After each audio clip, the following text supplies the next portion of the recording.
Hello, everybody. Welcome to All Villa, No Filler. Please remember to like and subscribe. Subscribe if you love the mighty Villa and you cannot help but find it hilarious that Blues are in League One. Come on, if you don't subscribe, you support the Blues. That's the rules. I didn't write them. I don't know who did, but someone did.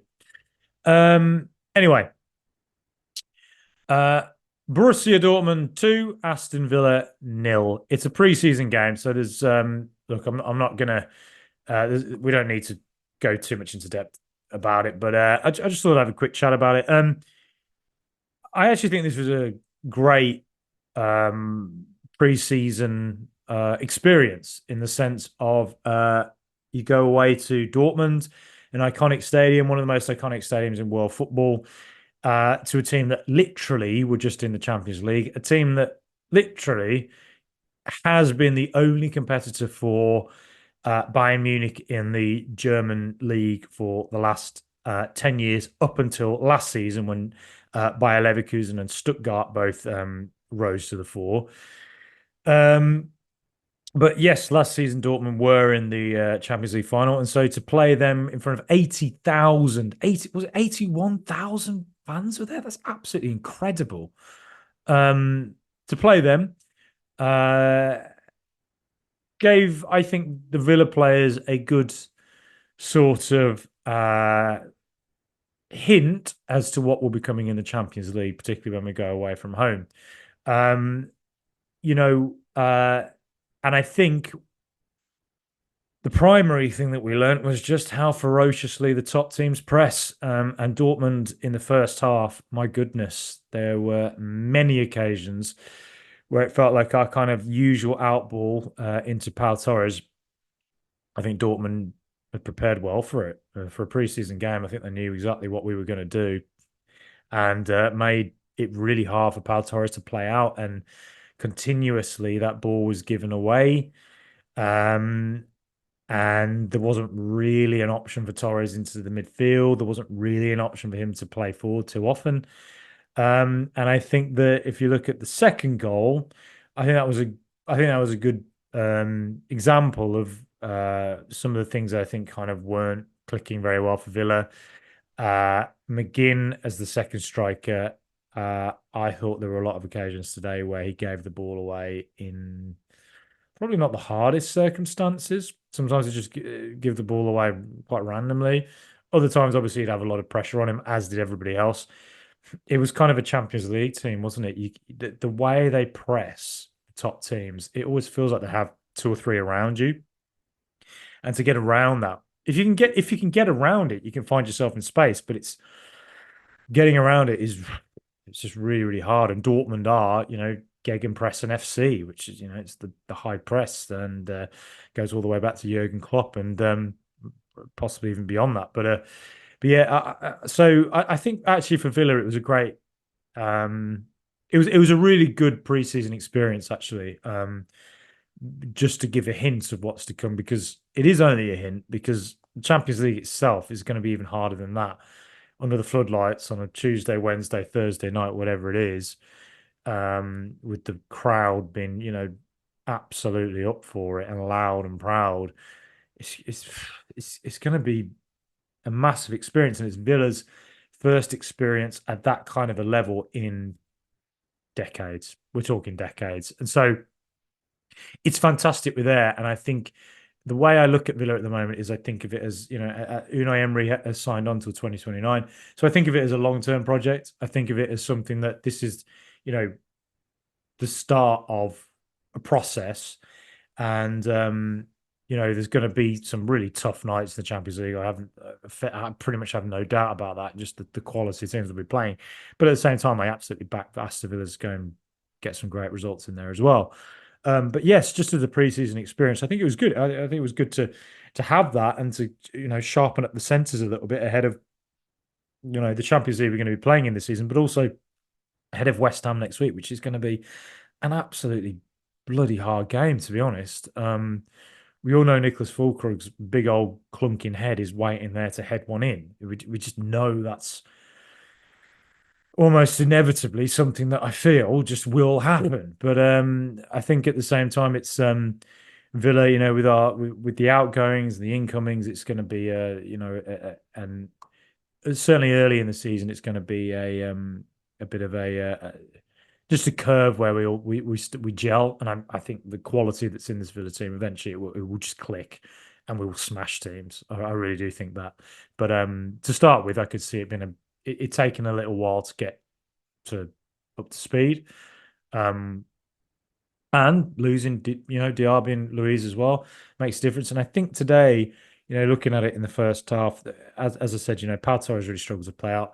And if you think of the second goal, John McGinn, look, I mean, it's preseason. He's not played loads since the Euros.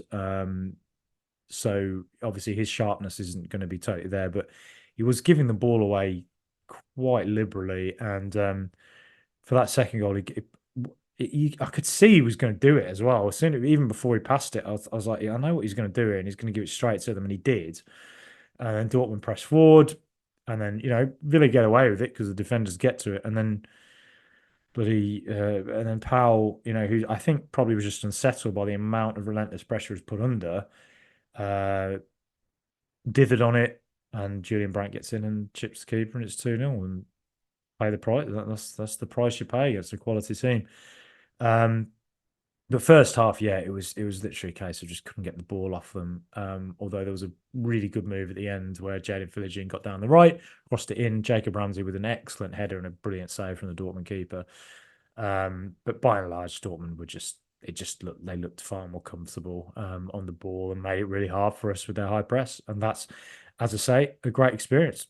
It's good for us to get that because that's what's coming. That is what is coming. And then, obviously, yeah, there was the first goal as well, the penalty on Adeyemi that Konsa gave away. Whatever, penalties happen. That happens. And then second half, Villa, look, I think Dortmund, they haven't really played much. The season's still to get underway, so I think their pace dropped off a bit. Villa looked better. There were a lot of good moves. I think Villa definitely should have scored. One occasion where I don't know who it was. The Dortmund keeper gave it away, and I don't know who it was who got it back. But there were at least two players who should have taken a shot before it got to Cameron Archer, and Archer then hits it wide, and Archer again later in the game. Ross Barkley with a really good ball to him. Archer with a sort of poor first touch.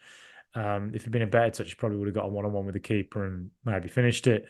Couple of chances. Another one where Luca Dean got down the left, crossed it in. So yeah, but I mean, look, what more? There's not a lot to say really. It's just that it's a preseason game and it's a great, sharpening of the senses in a way. I mean, a few things I would take from it. I think that centre midfield area is going to take a while to gel. There's loads of new players in there, so it's going to take a little while to figure out who the main men are. One thing I do wonder. So in the second half, yes, there were points last season where Tielemans became the second striker and Douglas Luiz was, playing as a number 8, with Kamara next to them, and the ball retention was really, really good. I don't know if McGinn is as good a ball retainer as Tielemans, but Tielemans is the better player in that Luiz role. So that is something where I think you do see where we miss Luiz. It's just a fact. We're just going to miss the guy, and it is going to be an adaptation to get used to him not being there. But I'm not being negative. I think Villa will adapt. I really do. I really think Villa this season are going to smash quite a lot of teams. I just think we will. I think there's a lot of quality in there. Kostner Delikovic played the whole game at right back, and he looks to me like a player who is maybe 2 or 3 decent Premier League performances away from being a regular starter. He just looks really comfortable. There's 1 or 2 occasions where you can see his youth. I mean, what is he, 18? He's 18. 1 or 2 occasions where you can see where he, it tends to be when the ball goes over him. He sort of misjudges it sometimes.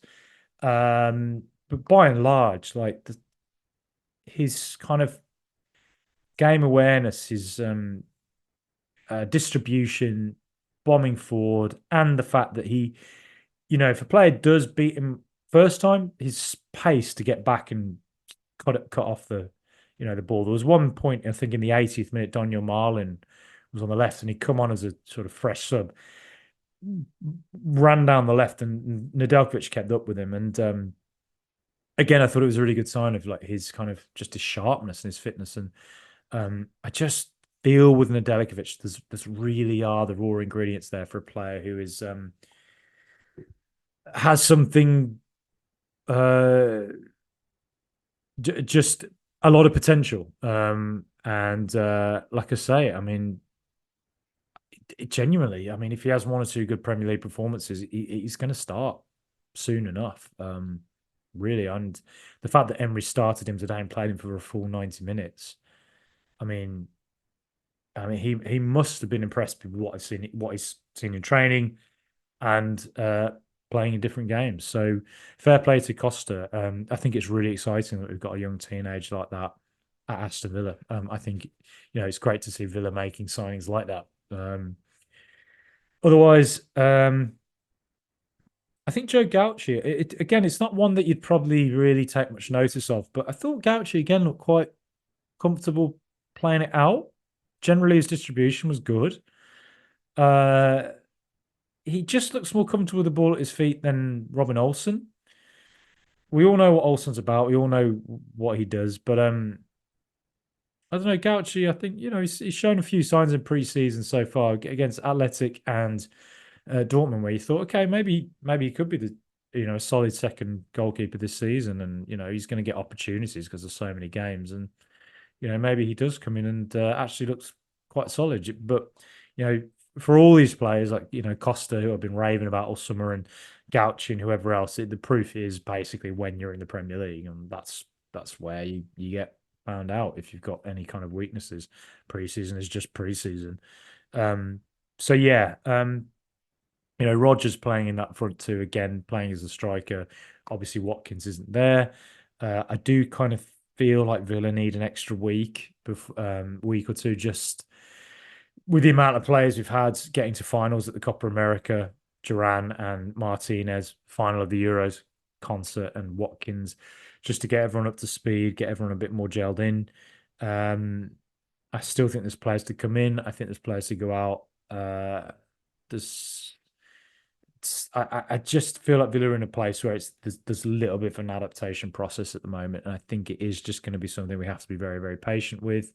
There could be a few,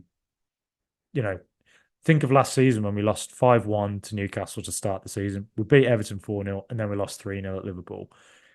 If that happens again, something similar, well, don't lose it. Don't it is what it is, and this team has shown over and over again that it will rise to the challenge, and I'm sure this team will.